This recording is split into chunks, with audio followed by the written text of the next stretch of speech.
Hello, this is Claus Jensen presenting a very good game from the French Team Championship played a few weeks ago. And you should prepare for action all over the board in this very complicated and explosive miniature, where white is the French international master Battaglini and black the British GM Simon Williams.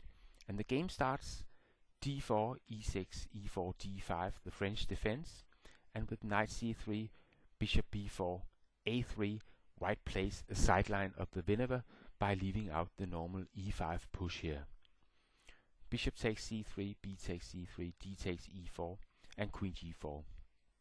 Knight f6 from Williams, queen takes g7, rook g8, queen h6, knight bd7. And now we have a sideline of a poison pawn variation of the normal Vinegar. Here, Battaglini plays a4, and this is often seen in Vinegar lines because the rook is often better on the third rank than it is in the b file. c5 from Williams, knight h3, c takes d, and queen a5 check, and queen d2. And an option was, of course, to exchange queens, but I think Williams is right that this position here looks slightly easier to play for white. It's easier for him to develop, and of course he has the bishop pair. So in the game, Williams played queen c7 instead.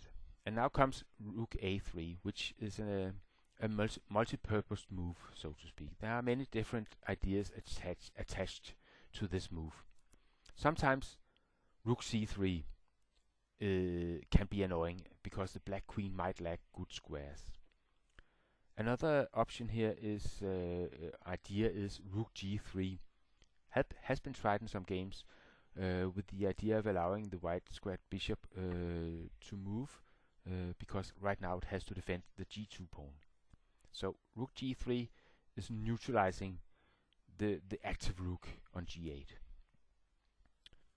And the rook also defends h3, which could be important if in some lines black is able to activate the bishop on c8 by playing a5 and moving the knight.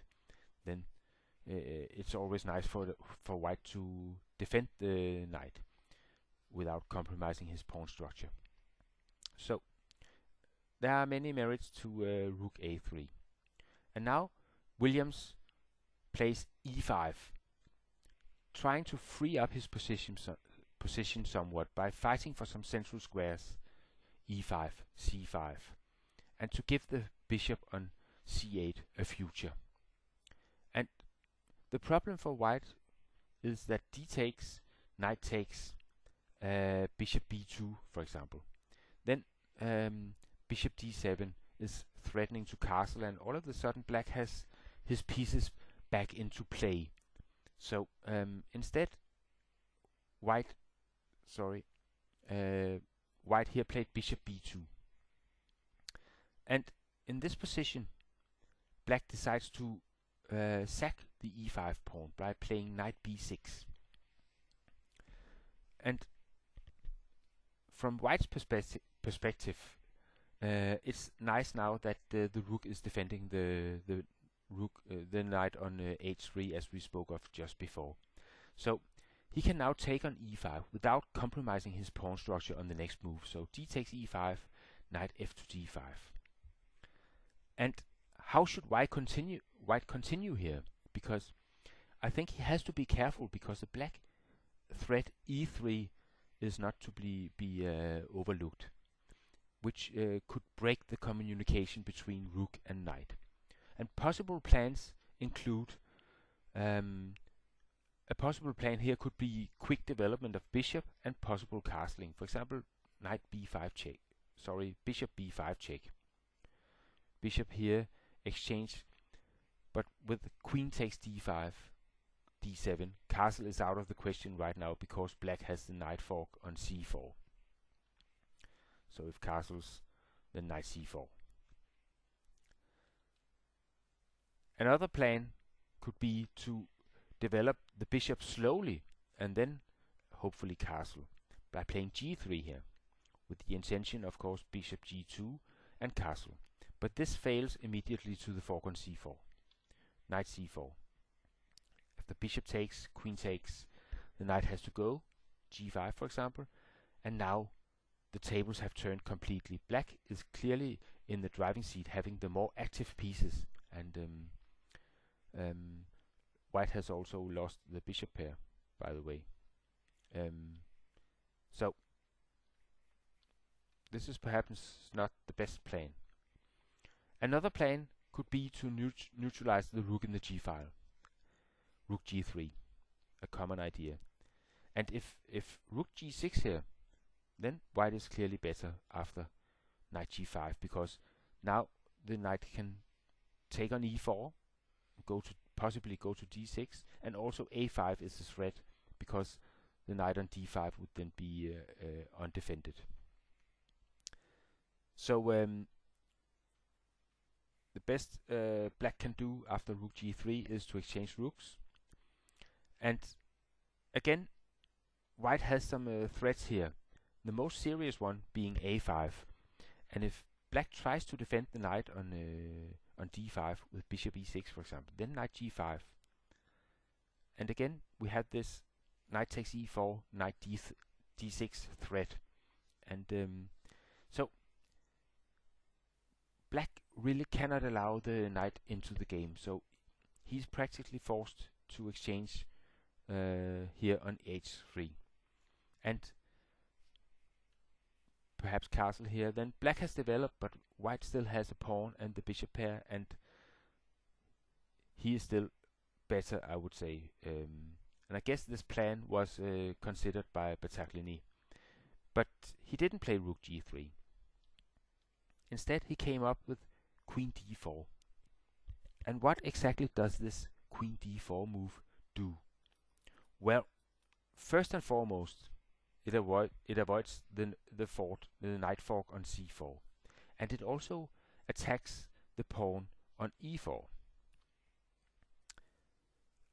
And perhaps it also sets up a trap. I'm not quite sure, but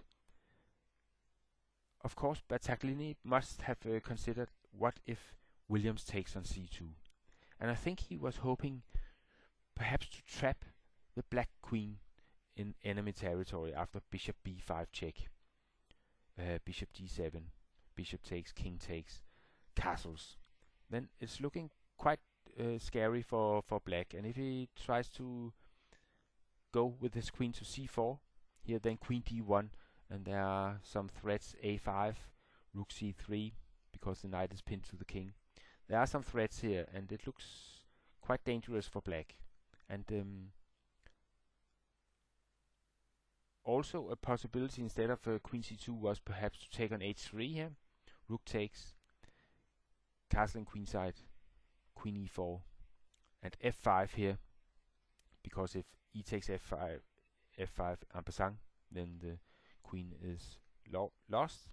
So he would have to play queen takes f5, and this is an unclear position. So perhaps this was an option for Williams to take on h3, but he didn't. He played this e3 move, breaking the communication between the rook and the knight. And if g takes here,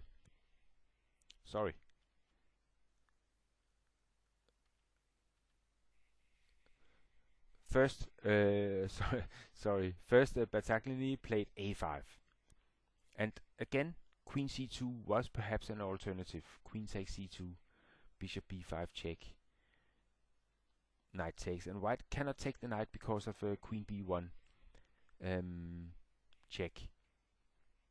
And this line would be good for black, or at least get an unclear game. But he didn't take on c2.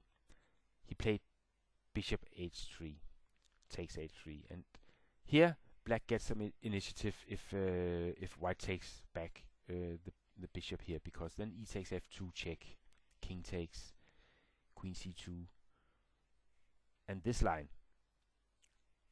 I'm not sure if it's enough for black, but he gets some initiative. Here is the fork is threatened, and the next move he can move his b6 knight somewhere, and he gets some initiative. So instead, Battaglini, instead of taking the bishop on h3, he played takes the knight on b6. Then came this queen c2, bishop b5 check, and now bishop d7 loses, because then queen takes here come with check, and the decisive factor here is king safety. If black takes back the piece, queen b2 here, then e6 is a move that comes with great force. King f8, for example, then f takes e3, and there are numerous threats. The most direct threat is, of course, rook takes f7 check. So this is not good. So on bishop b5, black has to go king f8.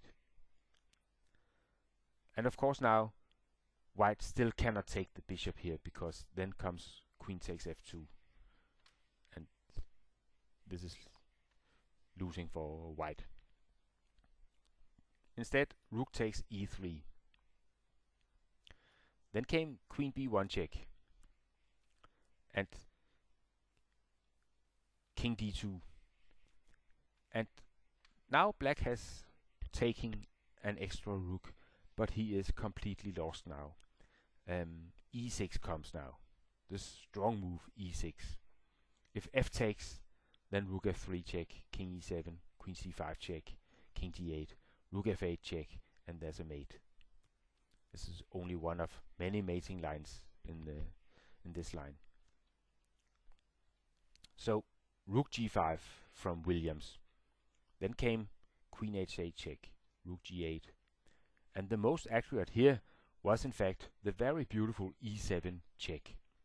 After knight takes, then we have this beautiful mate. A rarely seen mating pattern, but very beautiful.